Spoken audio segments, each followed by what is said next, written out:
નમસ્કાર મિત્રો, તમારું હાર્દિક સ્વાગત છે અમારા જેરી એજ્યુકેશન ગુજરાતી ચેનલ પર. વિડિયો શરૂ કરતા પહેલા વિડિયો ગમે તો લાઇક જરૂર કરો, તમારા મિત્રો સાથે શેર કરો અને અમારા ચેનલને સબસ્ક્રાઇબ કરીને બેલ આઇકન દબાવવાનું ભૂલશો નહીં, જેથી દરેક નવી વિડિયોની નોટિફિકેશન તમને સૌથી પહેલા મળે. ચાલો મિત્રો, હવે આજનો મહત્વપૂર્ણ ટોપિક શરૂ કરીએ. નમસ્કાર. ચાલો આજે ગુજરાત સાયન્સ ફેર 2025ની દુનિયામાં એક ઊંડી ડૂબકી મારીએ. આખરે આ છે શું, એમાં ભાગ કેવી રીતે લઈ શકાય અને સૌથી અગત્યનું એનું મહત્વ શું છે? ચાલો આપણે સાથે મળીને આ બધું જ સમજીએ. ક્યારે વિચાર્યું છે શું વિજ્ઞાન ખાલી પુસ્તકોના પાનાઓ અને અઘરા સિદ્ધાંતોમાં જ બંધાયેલું છે? ના, જરાય નહીં. અને બસ આ જ વિચાર આપણને આપણા આજના વિષય તરફ દોરી જાય છે. તો આ રહી આપણી આજની સફર. આપણે આ 6 મુદ્દાઓ પર એક પછી એક વાત કરીશું, જેથી આખી વાત એકદમ સ્પષ્ટ થઈ જાય. સારું, તો ચલો સૌથી પાયાની વાતથી શરૂઆત કરીએ. ખરેખર આ વિજ્ઞાન મેળો એટલે કે સાયન્સ ફેર છે શું? એકદમ સરળ ભાષામાં કહીએ તો આ એક એવું પ્લેટફોર્મ છે જ્યાં યુવાન દિમાગ પોતાના વિચારોને હકીકતમાં બદલે છે. મતલબ આ ખાલી એક પ્રદર્શન નથી, પણ જિજ્ઞાસા અને નવા વિચારોનો એક જબરદસ્ત ઉત્સવ છે. અને આ ઉત્સવ પાછળનો હેતુ શું છે? જુઓ, વાત ખાલી મોડેલ બનાવવાની નથી. એની પાછળ 3 મોટા ઉદ્દેશો છે. પહેલું, વૈજ્ઞાનિક રીતે વિચારવાની ટેવ પાડવી. બીજું, નવા ક્રિએટિવ આઈડિયાઝને પ્રોત્સાહન આપવું.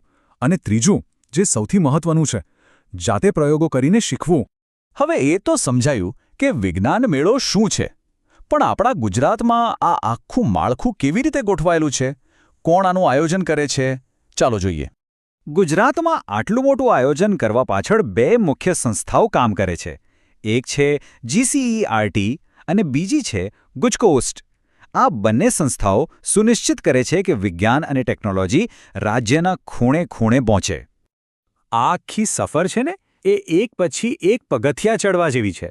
સૌથી પહેલાં પ્રોજેક્ટ શાળા કક્ષાએ રજૂ થાય. ત્યાંથી જે બેસ્ટ હોય એ જાય CRC અને BRC લેવલ પર.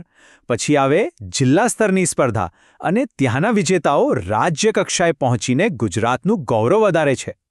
સારું, તો હવે આવીએ મુદ્દાની વાત પર.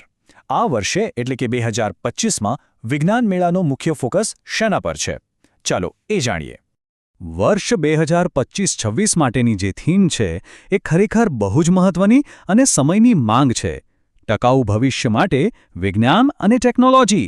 આ સ્પષ્ટપણે કહે છે કે આપણે એવી ટેકનોલોજી વિકસાવવી પડશે જે આપણી આવનારી પેઢીઓ માટે પણ પૃથ્વીને એક સારી જગ્યા બનાવે. અને આ મોટી થીમની અંદર કેટલા બધા રસપ્રદ વિષયો છે જુઓ. પર્યાવરણથી લઈને ગ્રીન એનર્જી, ખેતી, હેલ્થ, AI અને ગણિત સુધી. મતલબ કે દરેકના રસ માટે અહીં કંઈક ને કંઈક છે જ. નવા વિચારો માટે આખું આકાશ ખુલ્લું છે. અને વાત અહીં જ નથી અટકતી.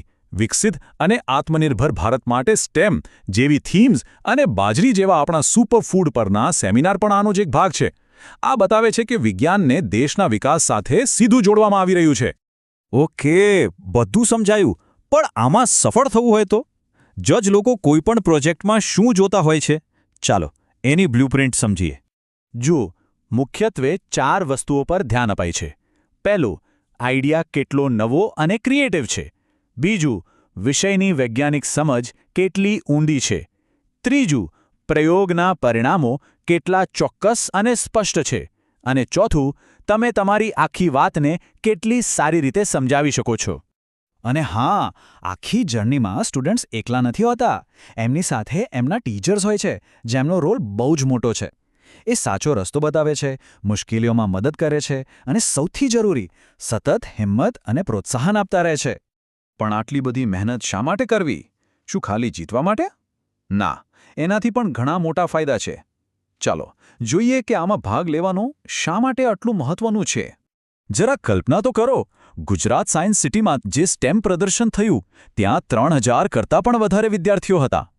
આટલા બધા સમાન વિચારધારાવાળા લોકો સાથે મળીને જ્યારે કંઈક નવું શીખતા હોય ત્યારે માહોલ કેવો જબરજસ્ત અને ઉર્જાથી ભરપૂર હશે.